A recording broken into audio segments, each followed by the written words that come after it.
Welcome to Sports Management Podcast, where you will hear interesting sports management professionals share their stories, experiences, and passion for the sports management industry. I am your host, Marcus Philipsson. Welcome to episode 116 of Sports Management Podcast. Before we start, I have checked the podcast statistics and 40% of you who listen to this do not subscribe to the podcast. So please do me a favor and hit that subscribe button. It will help the show grow, and the bigger the show, the bigger the guests. Thank you. Now, today's guest is Sam Tiger, the founder and president of Sam Tiger Management. Sam is a certified NFL agent, an adjunct professor at Lynn University, an NFLPA certified contract advisor, an entrepreneur, and a podcast host. Get ready to learn why Sam started her own business, how she passed the NFL exam on the first try, the importance of relationships in the sport industry, how previous podcast guest Kelli Masters helped Sam in her career, what Sam's mantra is, and much more. Sam Tiger, welcome to the Sports Management Podcast. Thank you so much for having me. It's great to have you on. You are the founder and president of Sam Tiger Management. You're also an adjunct professor at Lynn University. So can you tell us a little bit about what it is that you do on a daily basis? It depends on the day. It depends on the hour, the time of year. But depending on the day, in the morning or sometimes in the afternoon, I teach an intro to sports management course at the university. It's something that this was my third year going into it. Completely happened unexpectedly, and I love teaching. And then after that, or sometimes during class, I go through my agent work, which if anyone has ever listened to an agent speak, they typically say no 2 days are the same. So some days are busier than others, but I typically like to wake up, do what's on my schedule, and then have time to handle everything that happens throughout the day that is not scheduled, because it's always quite a bit. Yeah, for sure. Before you started your own agency, you have worked with some marketing, events, player relationships. So how did you get into the sports industry in the first place? That's a great question. So I have to go back to a story from, actually graduated from an international school in Canada. And my dad, with his job, we moved around a lot. So I kind of nowhere really felt like home, and that kind of got me into sports, because on Sundays, I would always watch football with my dad. And I really loved the NFL. And wherever we lived, we made that like something that was a consistent thing. So when we were in Canada, it was time to start thinking about university. And I met, with my father and then the American, guidance counselor that helped with colleges. And I didn't know what I wanted to do. I knew that I wasn't going to dance professionally, 5'2". Doesn't really work like that. But I thought sports and entertainment, I really like it. I like the atmosphere. I was intrigued by everything going on, not just the game. When I had gone to games, I was just intrigued by the production of everything, because I saw it like that at a young age. And so I said, I want to get out of the cold. I don't want to deal with the snow. So found actually the school that I teach at, Lynn. The sports management program was small, and I liked that because I had come from smaller class sizes in high school, and ended up getting a degree in sport management, which at the time, it was not where it's at now. Sports management in the United States, it's a big, it's getting popular. A lot of the bigger universities most of them have adopted that program. But at the time, it really wasn't. So went there, did some internships, and then volunteer time during college, and then got a full-time internship with the Capital One Orange Bowl in Miami after I graduated. And then that led me to doing the same thing in Atlanta with the Peach Bowl. And I knew that's where I wanted to be. But it was definitely the sport management program in university that allowed me to be able to get to that level. Because when I was working at the Orange Bowl, I was with people from the big schools, the Clemsons, Alabamas, UNC. So I always say that what I did while I was in school helped me get to that next level because it's so competitive. Yeah, for sure. And I'm glad you say that now it's popular in the US with sports management. I did also sports management bachelor in Athens, Greece. Okay. And that is not as common. I think they have 2 programs in the whole country. Wow. Same in Sweden, where I live now. It's also very few programs. It's getting more, but still small. So It's nice to see that the US it's taking off to have some more opportunities for those who wants to pursue this academic career. Absolutely. And it's ever changing as well. I mean, I'm thinking about it this past week. I wrapped up teaching yesterday. We did the NCAA. And I'm thinking to myself, with NIL, I could create a whole course around this because it's so rapidly changing. And sports and entertainment kind of go hand in hand. And I think now, well, in the States, we're seeing a lot more emphasis at the undergrad level with that. So it's good to see because it's necessary. Yeah. So after your sports management degree, you are also an NFLPA certified contract advisor, and you have taken the agent exams. When did you decide that you wanted to be an agent, and how was the process to go through the agent exam? That's a funny question. And I always say that mine was kind of a crazy, I met the right people. It happened at a time that I didn't really expect it to, but to kind of continue with the story I just told, after I worked in college football, I sat down and I thought, well, because I hate to say this, but a lot of people assume that you do your internships, then you start making a little money with the internships. Hopefully that leads to a full-time job. There's only so many jobs and there's a lot of people. So it didn't lead to a full-time job. And that was okay. I knew I had gained so many skills and I'm thankful for those opportunities. But then I really had to kind of sit, and I was in my early 20s and I'm like, what's next? What do I want? Just one of those moments, because with my career, I was doing full moves. I mean, uprooting myself, moving. And I sat back and I said, I think I'd like to actually work in the pro side because that's where my heart really is. I didn't grow up in a college football town. It was always NFL. That was kind of where my fan side of things was, but also what I felt, it just felt right. So I applied to some jobs in the NFL, events, marketing, community relations, things that I had done over the last 2.5 years. And I did get interviews and I got fairly far, but I did miss out when then they hired people that were their former interns or NFL interns. And I understood, although it was frustrating. I look back and I told my students yesterday, make sure, you understand that if you want to go into college football, try to work in intern in college football because time is important as well. Timing in this business is huge. So did not get those roles. And I actually went and started working a part-time job. I knew I had to do something because I was going to go crazy just waiting, and you apply to things. And at the time, we had been in Buffalo. We were in Buffalo, New York. That's where my parents were. So I moved back and just wanted to be around family. I didn't have family in Atlanta where I was living, and started working. And that was, Bills Mafia. If you know the NFL, the Bills fan base is very, very passionate. And I started to just think, okay, well, if I'm not going to be able to right now get a job in the NFL, I can plan. I knew what I could do. So I could plan events really well because that's what I did. Marketing, public relations. I am good at working a lot. I guess that sounds crazy, but I can do this. So I started reaching out on social media to some agents and local people and just started reaching out and saying, hey, I'd love to talk. And that led me to connecting with some local NFL agents in the Buffalo area.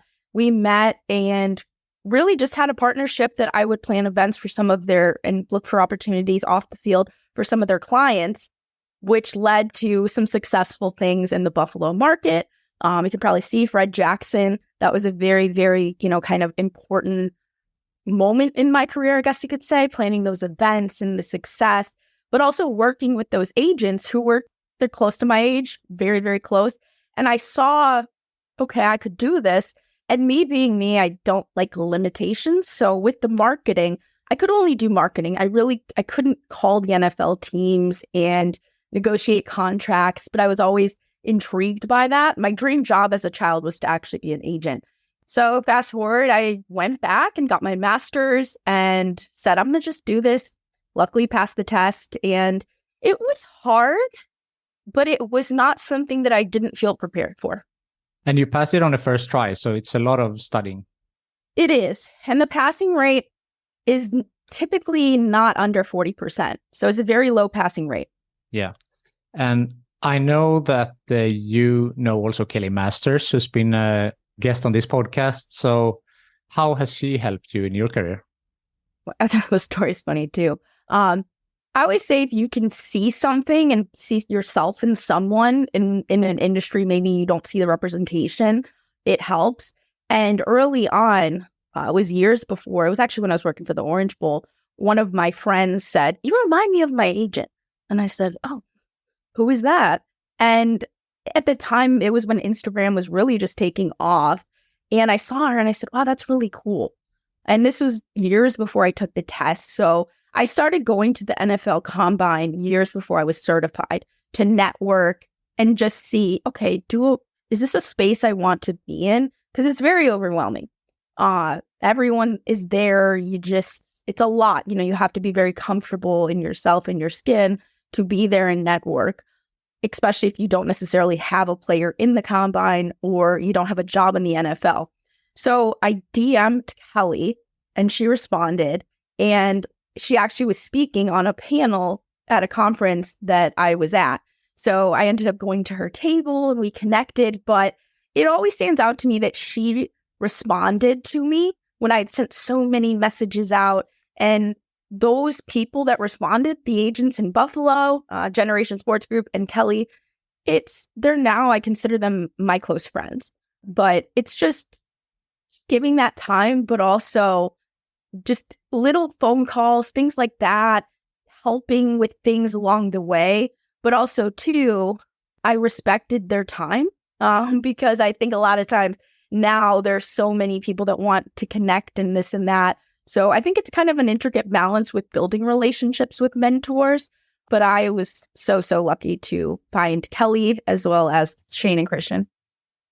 It's funny you say that because when I reached out to Kelli to be on the podcast, I think I went through her website and like the contact form, and I just wrote that I'm having this podcast. This was very early on the podcast. I have very few previous episodes. And I just wrote, and then I signed with my name, number, and email. And then a while later, I just get a call from a US number, picking it up, and then it's her. And she's like, oh, hi, are you doing this? I'd like to do it. And that was so, as you say, like an NFL agent with like so much on their plate, like, and they take time out of their day to talk to you and do that. So that really speaks to her character, I think, and how genuine and nice she is. Absolutely. And her clients see that. I was in Oklahoma this past summer for her birthday, and just to see the amount of people, like she has a book, I'm going to plug Kelli's book, High Impact Life, and just to see literally the amount of lives that she has impacted throughout her career. But it's not easy. I mean, it is not, especially starting it on your own and being independent. For me, it's so hard. It's hard to be there when people are saying you as a female, oh, what are you doing here? Or in general. So she's literally, to me, the reason why I saw myself becoming who I am today. And actually, she told me, she was the one that actually told me I passed the test. Oh, yeah? So, yeah, it was fun. I get a call from her. And of course, she's, on a subway or some train going to see a player. And she's like, well, I have the results. I found out. And I knew I passed, but it was really very full circle for me. This person I looked up to and developing this friendship and the mentorship with told me I passed the test. So it was cool. Yeah, that's awesome. Talking about mentorship, because we talked about Kelli now, you mentioned a few names additional to hers, but you are also a mentor now for some future agents and entrepreneurs. So can you speak to the importance of mentorship, maybe specifically to the agent industry or the sports industry? Mm-hmm. I think it's something that when you can connect with somebody and not only talk about the positive things, but also the day-to-day and all the negative things, that's the important part of it. Especially as an agent, there are going to be things that happen where you're not going to find somebody posting about that on Instagram. You're just not. All of us get fired. All of us have moments where you go, what? Did I do something wrong? And whether you're with a big firm or not, it's just the nature of the business. It's crazy. And to have somebody to go to and trust that, number one, they're not going to judge you about it because they've probably been through it, but to also know when you talk to them, it's going to be okay.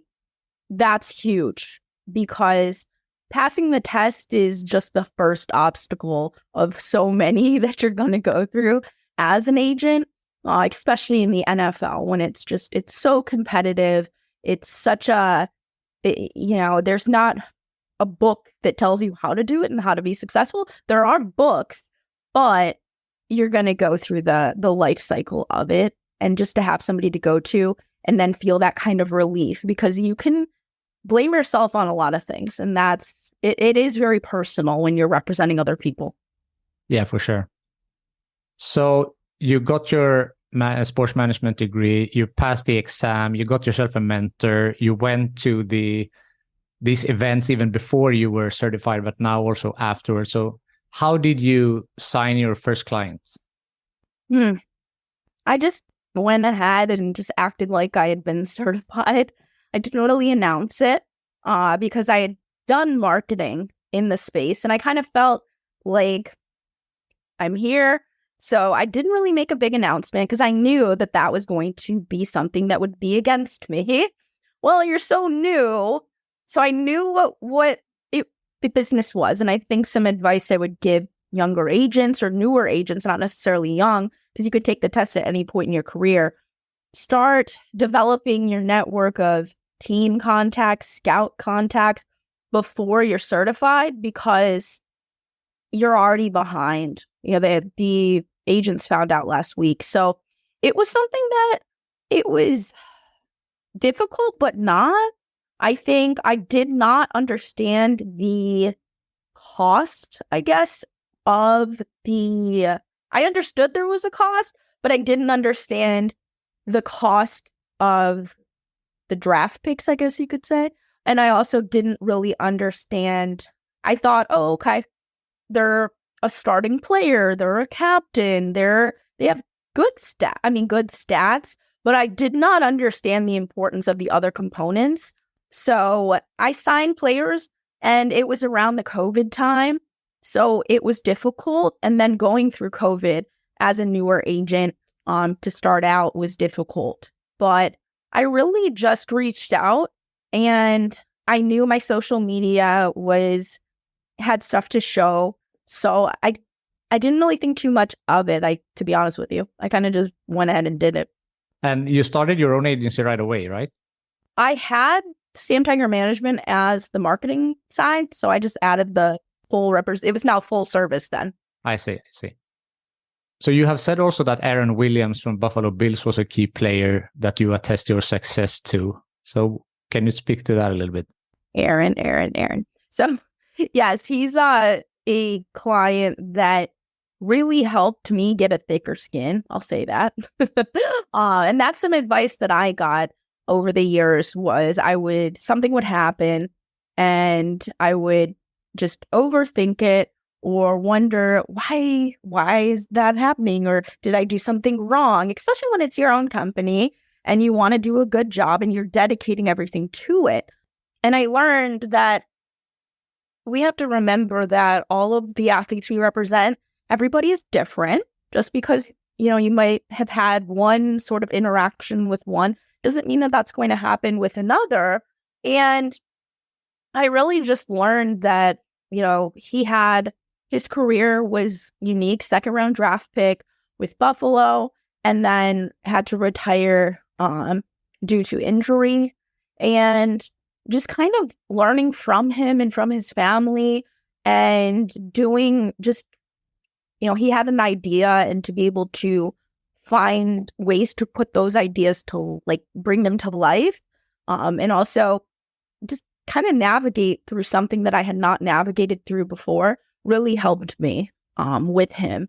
And there were times where it was frustrating because I felt like I was failing. And I had to kind of take a step back and look at it and say, okay, maybe let's take a little step back and go, especially during the pandemic, there's only so much you can do. And then now, I mean, we're in a completely different place still. And I have current NFL clients and I still work with my former players. But with Aaron, it was someone that I went through different kind of moments and experiences with him that really opened my eyes to the NFL, I guess you could say. And you said that he showed you that you need to have a tough skin. And that was something I spoke to Kelli about as well. Being a woman in such a male-dominated field, then I assume that the thick skin comes in handy. It does. It definitely does. And it's something where I said this the past week ago. There are things that I go through now that 5, 6, 7, 8 years ago, if that would have happened to me in a marketing situation or even in general, I would have been upset about it. And now I handle it. But when I handle it, I don't take it with me the rest of the day and sit and wonder, but also in this business too, a lot of times you think, well, maybe I didn't execute something or they asked something and I can't get it done, right? Because there are times agents, and this happens a lot of times, can you do this for me? Can you get me this? Can you, and sometimes it's in short notice. Sometimes it's something that isn't really realistic.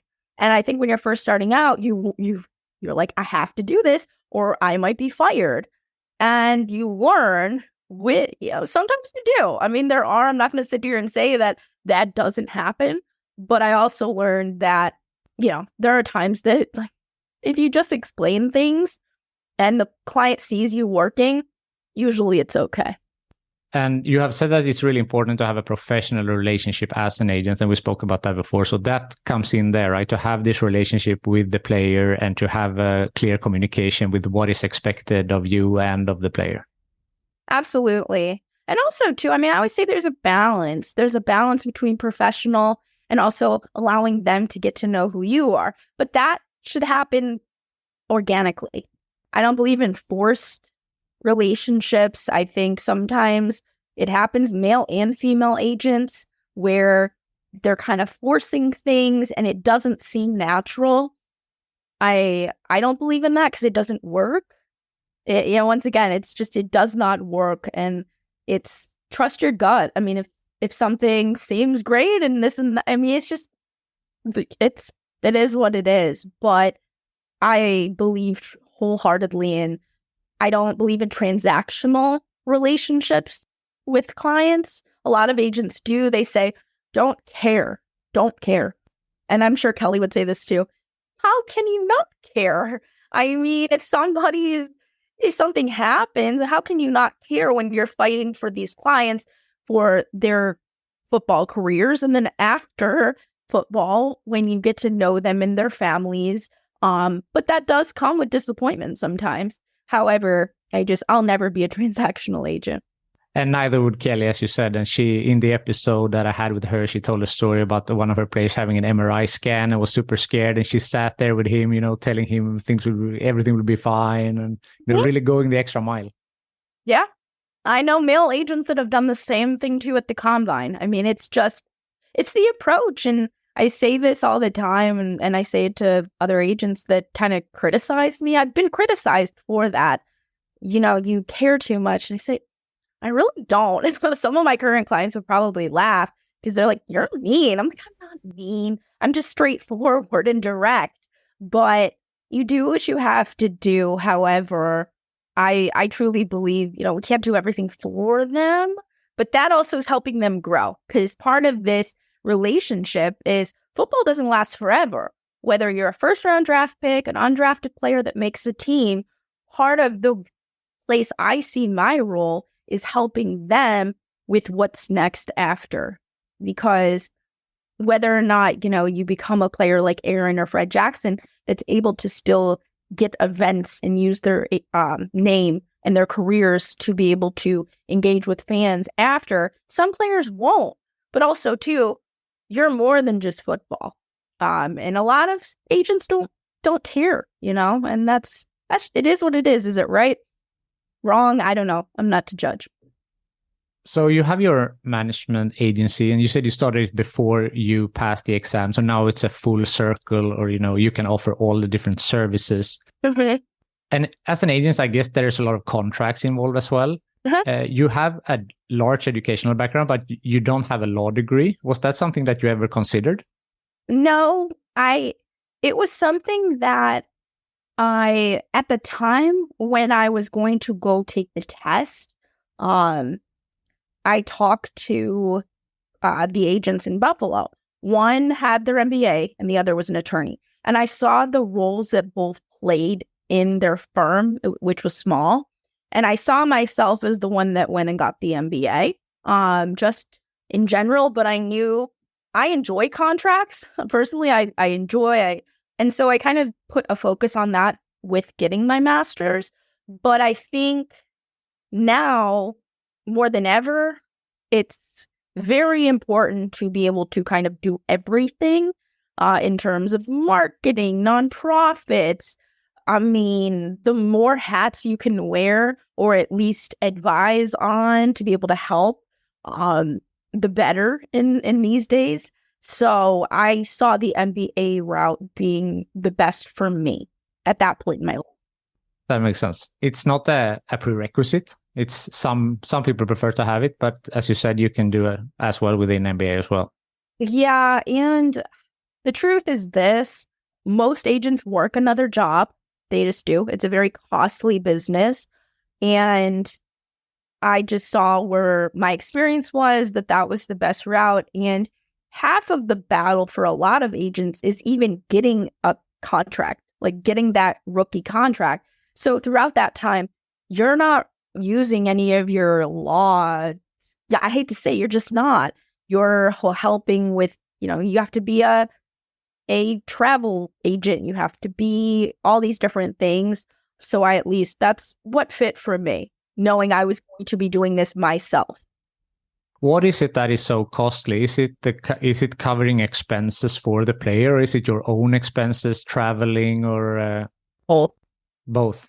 So especially I'm thinking if you're signing, let's say, a prospect, someone who doesn't make the big bucks yet, then that's a risk. If this player doesn't get signed, then you're putting, let's say thousands of dollars. I don't know if it's more, how much more on this player. And then that's a big gamble. So how do you weigh that risk? So I guess it's a lot of risk management involved as well.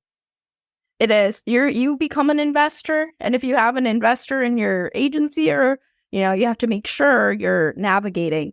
So I think that's why a lot of agents don't necessarily last. There are limitations on our certification. So every year, it's around this time, I think it's due in like 2 weeks, we have dues. So we pay dues to our union, as well as we have to keep our insurance current. So that's about $3,000 every year, no matter if you have a client or not, just to remain in good standing and active. And then in terms of the draft, it can range. I mean, a first rounder can go from several $100,000 because money's advanced. And then late rounders, I mean, it can be training in general is usually something that's covered. I mean, you're really these days not going to get a client that is drafted without training them, or even the priority free agent players. And that can range from 10 to 20,000. So that's a lot of money for people that, once again. So for me, it's talking to teams about prospects and also truly getting their opinion on where these guys will go. Because the mock drafts and stuff, we don't look at them because those guys are not the ones talking to teams.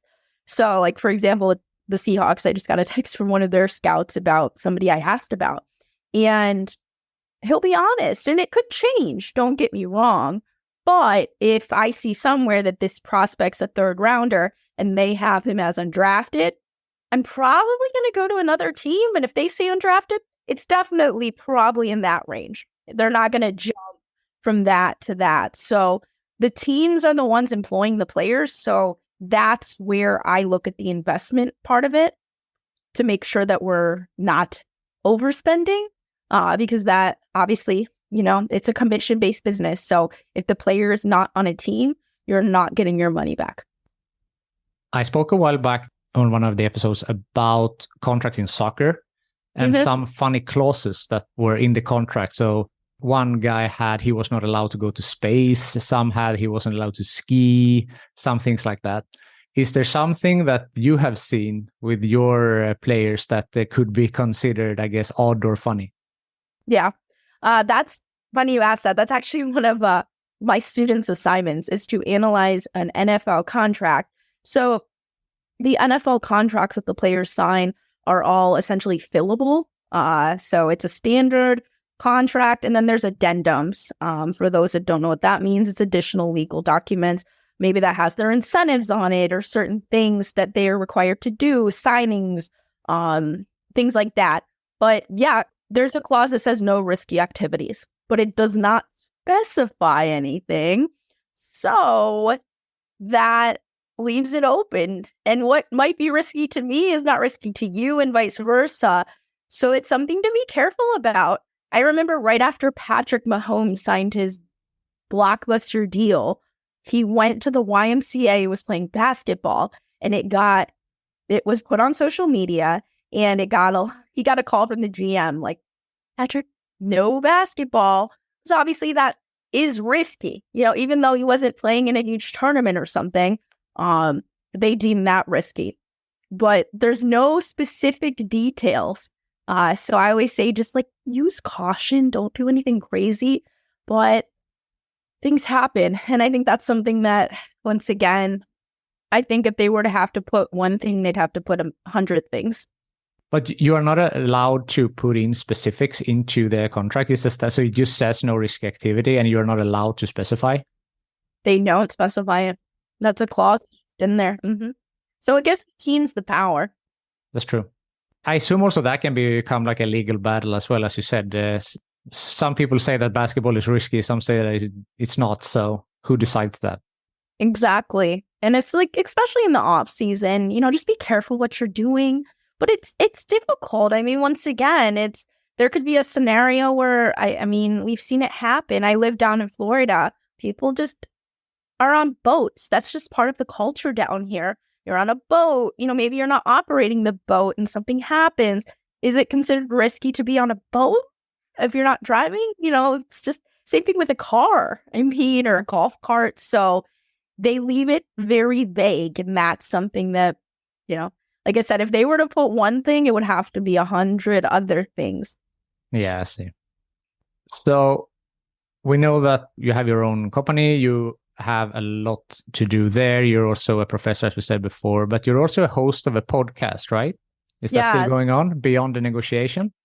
It is. I need to get better, but it is. It's something that I started with a friend, and then we both, get so busy, and I edited and cut it up myself and produce it ourselves.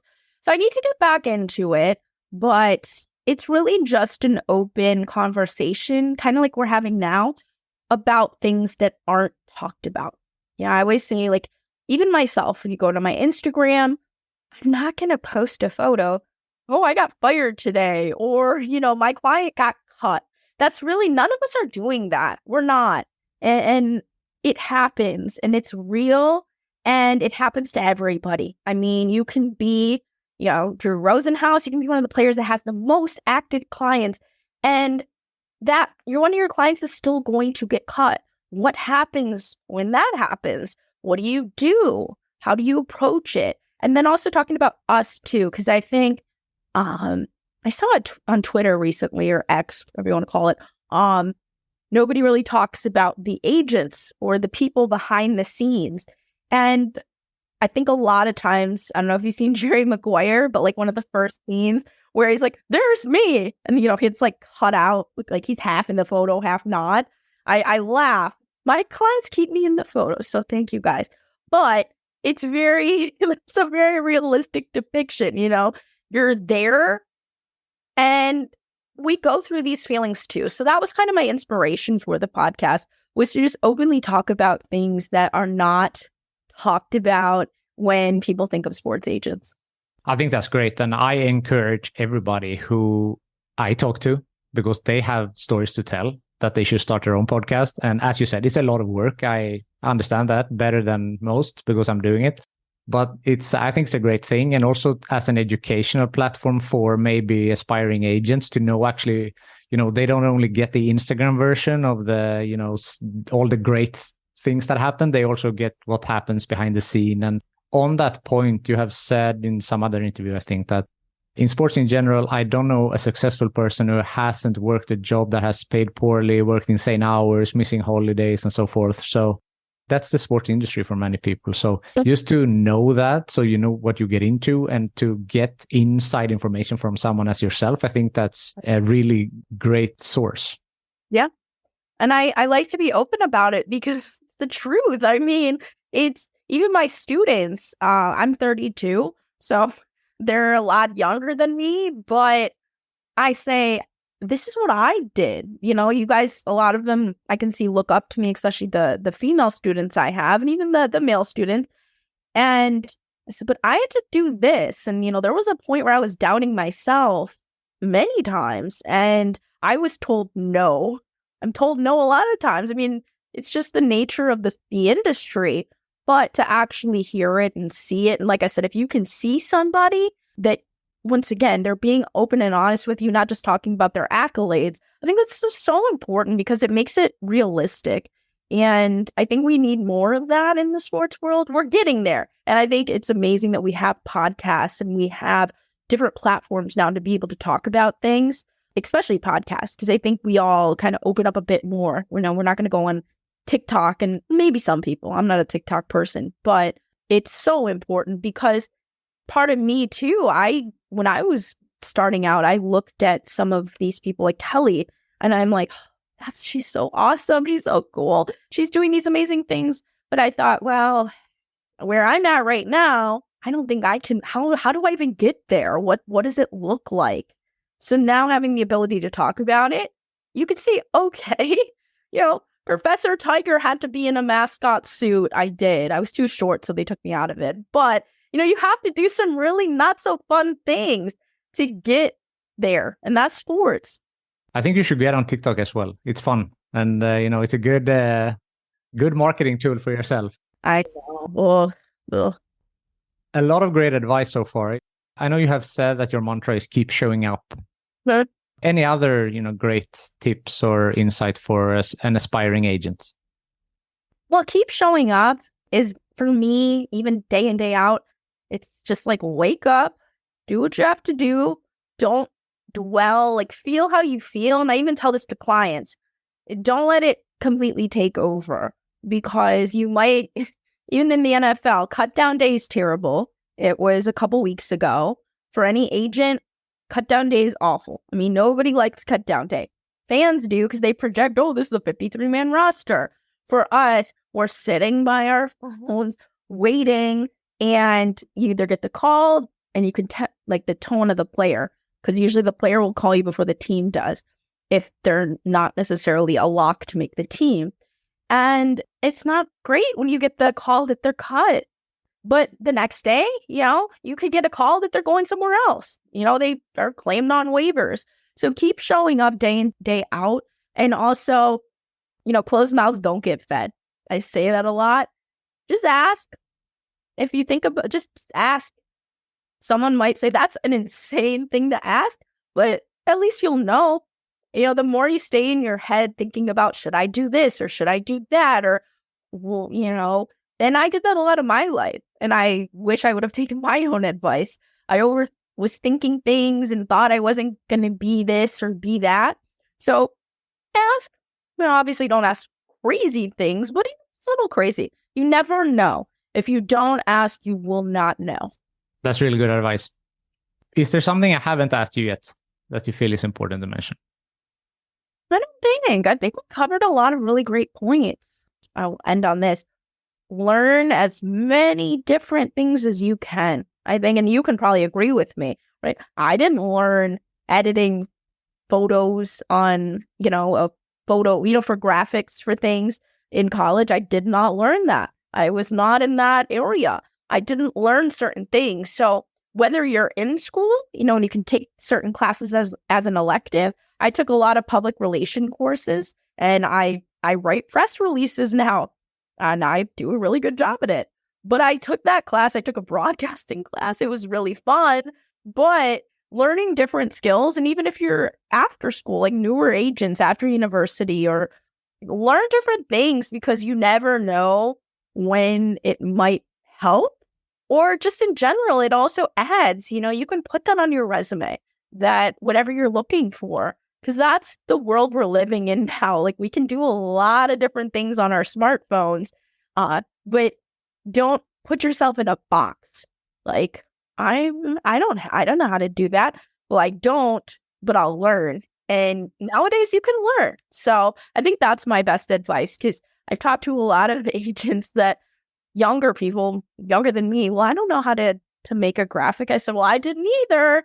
And my first couple were awful, but now they're pretty good. So just learn, be open to learning too, because it can only help you. Yeah, definitely. So I have a closing tradition on this podcast, and it is there someone in your network that you think would be a good guest for this podcast? Ooh, that's a good question. Yes. I think one of my former clients, Kamar Aiken, would be a great guest. He is an undrafted player that went 8 years in the NFL as a wide receiver, which is crazy. And also a business owner, someone who just has been through it in the NFL, but also has a business mindset. And he's really helped me out in my career in so many ways, teaching me different things. And his perspective on sports and on the business and just business in general is fantastic. So thank you. Sam Tiger, thank you so much for taking the time to be on the Sports Management Podcast. Thank you so much for having me. I truly enjoyed this. Thank you for listening to the Sports Management Podcast. Please hit the subscribe button so you don't miss out on any upcoming episodes.